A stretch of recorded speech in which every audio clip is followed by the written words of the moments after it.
With me, Nainalal Kidwai, FICCI's past president. Thank you so much, ma'am, for joining NDTV. Ma'am, my first question to you is how do you see this interim budget? Because most of the time we call this as an election budget. How do you think this is a development budget or an election budget?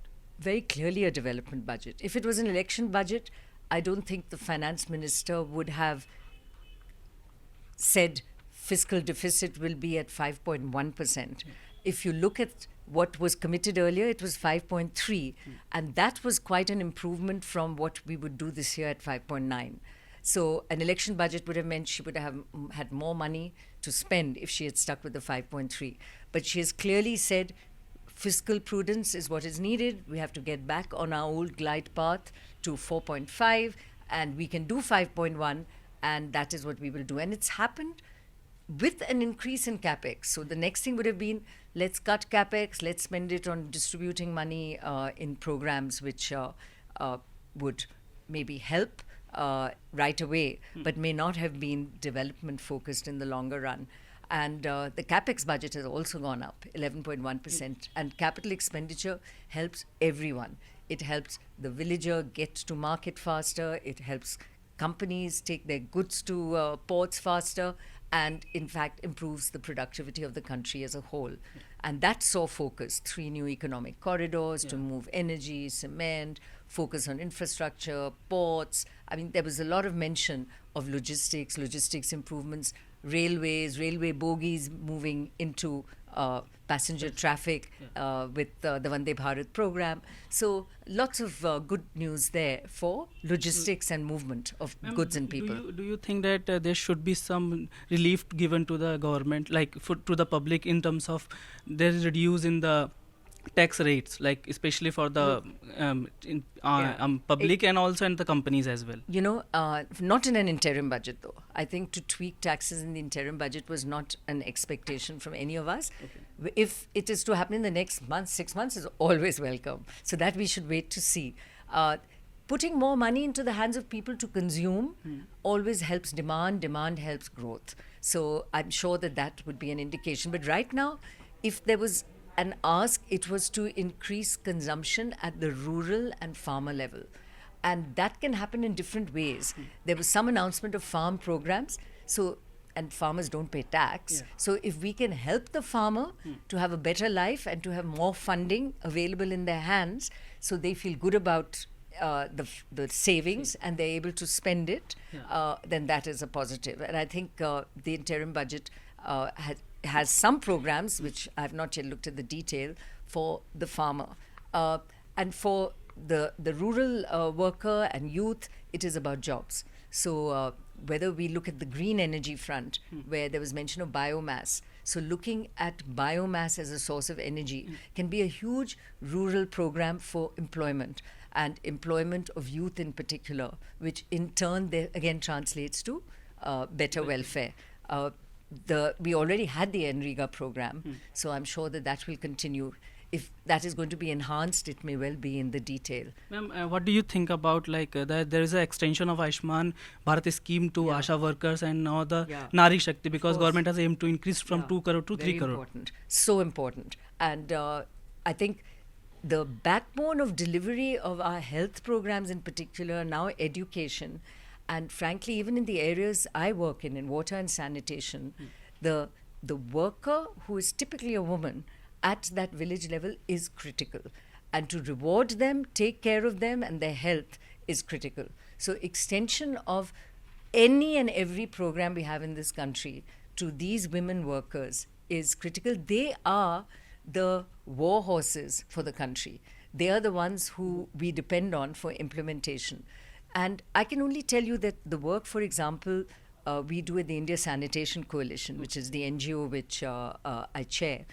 We work at the village level, and the Gram Panchayats have seen money being given to them.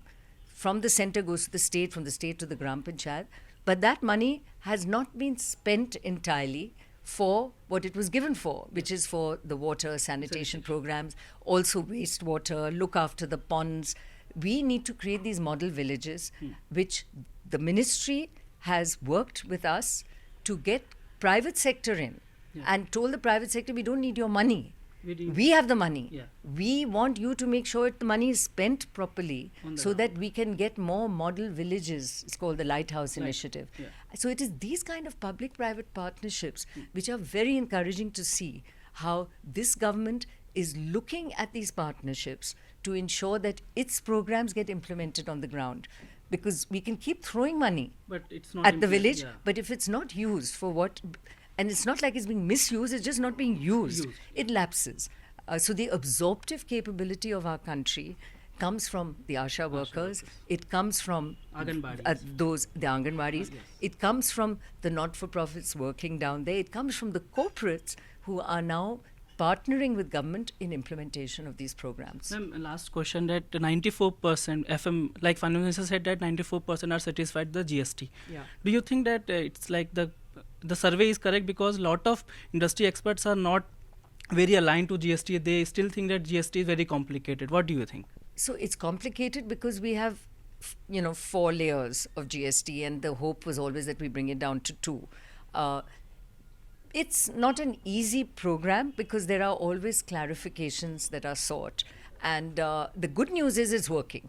Yeah. Collections have gone up. Yeah. People have got used to paying GST. And because of the input credit mechanism, the benefit you get from setting off Yeah. the input is also being felt by industries. Also, the dates are reduced to 10 days, right? Yeah. The input now credited in 10 days. Yeah, so the speed, that's the digital infrastructure as it moves ahead. It is a game changer. GST is why we can promise a fiscal deficit of 5.1. GST is why we have growth. GST is why our tax to GDP ratios have gone up. And I can't complain about the program. Ma'am, Yeah. just last question. Yeah. Sir, ma'am, last question. The finance minister said that the FDI is increasing, right? But data says that last year, from 2022-23, there's a decrease in inflow of 16% in FDI. Yeah. What do you think? Like, what's the reason behind it? What's the inflow is behind the last year? See, foreign direct investment in any case is lumpy. Yeah. One year you can get $20 billion, which Amazon or Walmart brings in, and the next year they aren't there with 20. So the number of FDIs, as in companies coming in, should also be looked at. We clearly have to attract more and more foreign direct investment It is in the because country. of the company, like the Western countries' economy Correct. also? Of course, because if they're not doing well in their home office, I would like to believe that they should be looking at high growth economies like ours, but there's only that much money that they have to spend. So yes, we do get impacted by that. The China Plus One strategy, according to a couple of reports I'm seeing, is working. Yeah. Companies are very seriously looking at and investing in India as an alternate, or I should say more as an addition to China as a supplier.